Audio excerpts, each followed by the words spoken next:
यदि आप पात्र हैं, आपके अंदर योग्यता है, तो बुराई भी आपसे जुड़कर अच्छाई बन सकती है। पर यदि आप पात्र नहीं हैं, योग्य नहीं हैं, तो अच्छाई भी आपसे जुड़कर बुराई बन सकती है। संस्कृत में एक श्लोक है, अयुक्तम स्वामिनो युक्तम युक्तम नीचस्य दूषणम अमृतः रावे मृत्यु विषम शंकर भूषण। अर्थ है इसका कि समर्थ व्यक्ति के लिए अनुचित भी उचित हो जाता है और नीचे स्तर के व्यक्ति के लिए उचित भी अनुचित हो जाता है। जैसे राहु को अमृत पीने से दंड मिला, उसके शरीर के 2 टुकड़े हो गए और विषपान करने के बावजूद भी भगवान शंकर की महिमा और बढ़ गई, उनको एक और भूषण मिल गए। तो सीन यह है कि समुद्र मंथन हुआ, तरह तरह की चीज़ें उसमें से निकली, उसी में से एक हलाहल नाम का विष भी निकला। विष इतना भयानक कि उसके प्रभाव से जीव जलने लगे, लेकिन विष का क्या करें, ये एक समस्या, इसे कहीं फेंका भी नहीं जा सकता।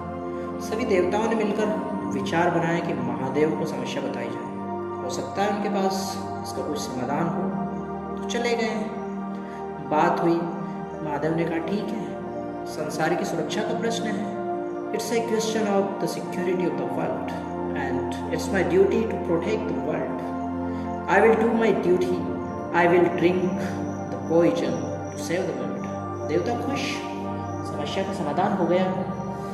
तो यहाँ विष पीना भगवान शंकर की महिमा को और बढ़ा देता है। एक और नाम मिल जाता है उनको, नीलकंठ। विष बुरी चीज़ है, विष पीना कोई अच्छा काम नहीं है, लेकिन क्यों पिया, किसने पिया? तो भगवान शंकर ने विष पिया। हर प्रकार की योग्यता है, हर प्रकार की पात्रता है, और क्यों पिया? संसार के कल्याण के लिए पिया, दूसरों के भले के लिए, इसलिए बुराई भी अच्छाई बन गई। दूसरी ओर भी वही सीन है, समुद्र मंथन हुआ, अमृत निकला, देवता दानव सब खुश। फाइनली वो घड़ी आ गई जिसका हमें इंतजार था। अमृत के लिए ही तो मंथन हुआ था। राक्षस ज़्यादा खुश, क्योंकि यदि अमृत पी लिया तो फिर अमृत मिल जाएगा, अमरत्व मिल जाएगा और राक्षस अमर हो जाएंगे। लेकिन होना तो वही है जो सही है। अमृत निकला, राक्षसों को वही मिला जिसके वे हकदार थे, यानी मदिरा, और देवताओं को अमृत। देवता अमृत के अधिकारी थे, लेकिन एक आदमी, एक राक्षस इस चाल को समझ गया।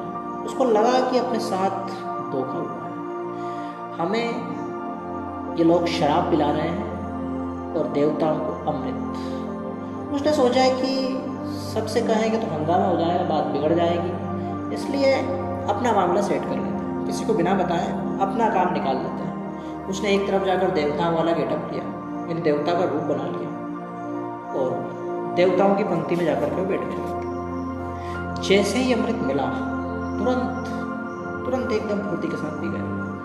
भगवान विष्णु को ये बात पता चल गई थी, उन्होंने चक्र निकाला, लेकिन देर इतनी हो गई थी कि अमृत तो पी ही गया था। गर्दन उसकी काट दी गई, पिया अमृत, अच्छा काम किया, अमृत उसने पी लिया, गर्दन उसकी कट गई, मर तो सकता नहीं, लेकिन फिर भी सजा उसको मिली। सजा क्यों मिली?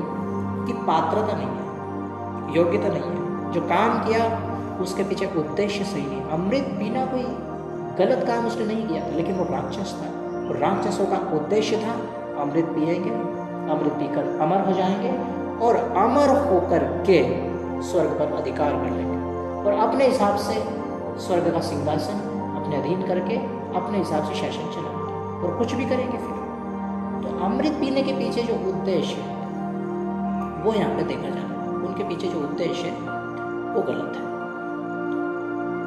यदि हमारा उद्देश्य गलत है तो अच्छी चीज़ भी हमसे जुड़ करके बुराई ही बनेगी।